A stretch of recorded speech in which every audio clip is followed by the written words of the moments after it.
നമസ്കാരം. ഇന്നത്തെ 10 പ്രധാന വാർത്തകളിലേക്ക്. ബ്രിട്ടനിൽ ഇനി വെള്ളത്തിനും തീവില. കൗൺസിൽ ടാക്സ് വഴിയും ഓരോ കുടുംബത്തിലേക്കും സർക്കാരിന്റെ ഇരുട്ടടി എത്തും. ലണ്ടനിലടക്കം തംസ് വാട്ടർ വെള്ളം ഉപയോഗിക്കുന്ന 1.5 കോടി ആളുകളുടെ ബിൽ ഇരട്ടിയാക്കും. ലണ്ടനും പരിസര പ്രദേശങ്ങളും അടക്കം ഇംഗ്ലണ്ടിലെ ഒട്ടേറെ സ്ഥലങ്ങളിൽ വെള്ളം വിതരണം ചെയ്യുന്ന കമ്പനിയുടെ 1.5 കോടി ഉപയോക്താക്കളെ ഈ തീരുമാനം വെള്ളം കൂടി മുട്ടിക്കുന്ന അവസ്ഥയിൽ എത്തിക്കും. ലേബർ സർക്കാർ വന്നതോടെ സാധാരണക്കാരന്റെ ജീവിതം കൂടുതൽ ദുസ്സഹമാകുന്നുവെന്നാണ് ആരോപണം. വെടിനിർത്തൽ കരാർ ഉടൻ വേണമെന്നാവശ്യപ്പെട്ട ഇസ്രയേലിൽ വ്യാപക പ്രക്ഷോഭം. ഇസ്രയേൽ തൊഴിലാളി യൂണിയൻ പ്രഖ്യാപിച്ച രാജ്യവ്യാപക ബന്ദ്.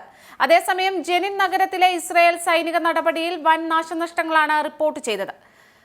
ഇസ്രയേൽ ആക്രമണത്തിൽ തകർന്ന ഗസയിൽ തുടക്കമിട്ട പോളിയോ തുള്ളിമരുന്ന് വിതരണം കൂടുതൽ ഊർജിതമാക്കി.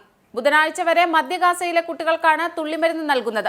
വാക്സിനേഷൻ സെപ്റ്റംബർ 9 വരെ തുടരുമെന്ന് ലോകാരോഗ്യ സംഘടന അറിയിച്ചു. റഷ്യയുടെ തലസ്ഥാനമായ മോസ്കോ ലക്ഷ്യമിട്ട് യുക്രൈൻ സേന. മോസ്കോയിലെ ഇന്ധന സംസ്കരണ കേന്ദ്രത്തിന് തീപിടിച്ചു. 158 യുക്രൈൻ ഡ്രോണുകൾ തകർത്തതായി റഷ്യൻ പ്രതിരോധ സേന. റഷ്യയുടെ 15 മേഖലകളിലേക്കാണ് ഡ്രോണുകൾ എത്തിയത്. രണ്ടാം ലോക യുദ്ധത്തിന് ശേഷം ആദ്യമായി ഈ അടുത്ത് യുക്രൈൻ പിടിച്ചെടുത്ത മേഖലയിൽ 46 ഡ്രോണുകളാണ് നശിപ്പിച്ചത്. ADGPക്കെതിരെ പൊതുവേദിയിൽ അന്വേഷണം പ്രഖ്യാപിച്ച മുഖ്യമന്ത്രി. ADGP MR അജിത് കുമാർ പുറത്തേക്ക്. പകരം ചുമതല എച്ച് വെങ്കടേശനോ ബൽറാം കുമാറിനോ മനോജ് എബ്രാഹിമിനോ നൽകിയേക്കും. പോലീസ് സേനയിൽ അച്ചടക്കം വളരെ പ്രധാനമാണെന്നും അച്ചടക്കത്തിന് നിരക്കാത്ത പ്രവൃത്തി എത്ര ഉന്നതൻ ചെയ്താലും വെച്ചു പൊറുപ്പിക്കില്ലെന്നും പിണറായി വിജയൻ പറഞ്ഞു. എന്നാൽ സർക്കാർ അന്വേഷിക്കട്ടെ എന്ന് അജിത് കുമാർ പ്രതികരിച്ചു. MR അജിത് കുമാറിനെതിരെ ഗുരുതര ആരോപണവുമായി വീണ്ടും PV അൻവർ MLA. അജിത് കുമാർ തിരുവനന്തപുരത്ത് കവടിയാറിൽ കൊട്ടാരം പണിയുന്നുവെന്ന് ആരോപണം. എടവണ്ണ കേസിൽ നിരപരാധിയെ അജിത് കുമാർ കുടുക്കി.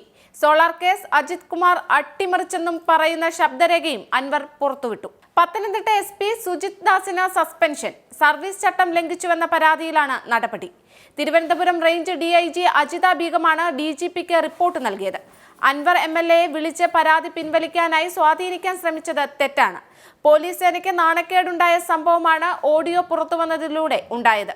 ഉന്നത ഉദ്യോഗസ്ഥർക്കെതിരായ നീക്കത്തിന് MLAയെ പ്രേരിപ്പിച്ചതും ഗുരുതര ചട്ടലംഘനം നടന്നെന്ന് റിപ്പോർട്ടിൽ പറയുന്നു. ഹേമ കമ്മിറ്റി റിപ്പോർട്ട് ചർച്ചയാക്കുന്നത് എന്തിനെന്ന് നടിയും ഹേമ കമ്മിറ്റി അംഗവുമായ ശാരദ.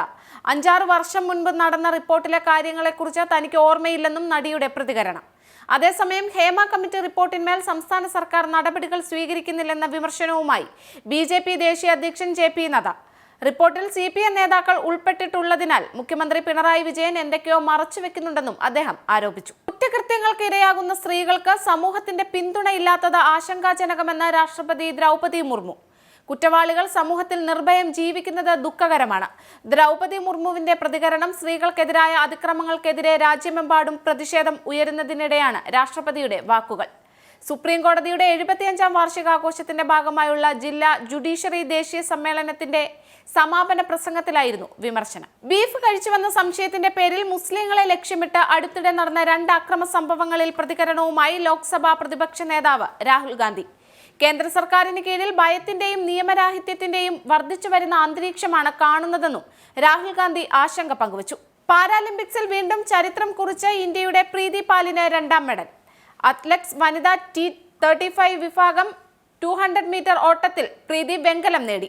പാരാലിമ്പിക്സ് അത്ലറ്റ്സിൽ ഇരട്ട മെഡൽ നേടുന്ന ആദ്യ ഇന്ത്യൻ വനിതയെന്ന പദവിയിലേക്കാണ് പ്രീതി റെക്കോർഡിട്ടത്. ഇതോടെ ഇന്നത്തെ 10 പ്രധാന വാർത്തകൾ ഇവിടെ പൂർണ്ണമാവുന്നു. കൂടുതൽ വാർത്തകൾക്കും വിശദ വിവരങ്ങൾക്കും Anand TV UK channel subscribe ചെയ്യൂ. ഒപ്പം Anand TV mobile app download ചെയ്ത് സൗജന്യമായി ആസ്വദിക്കൂ.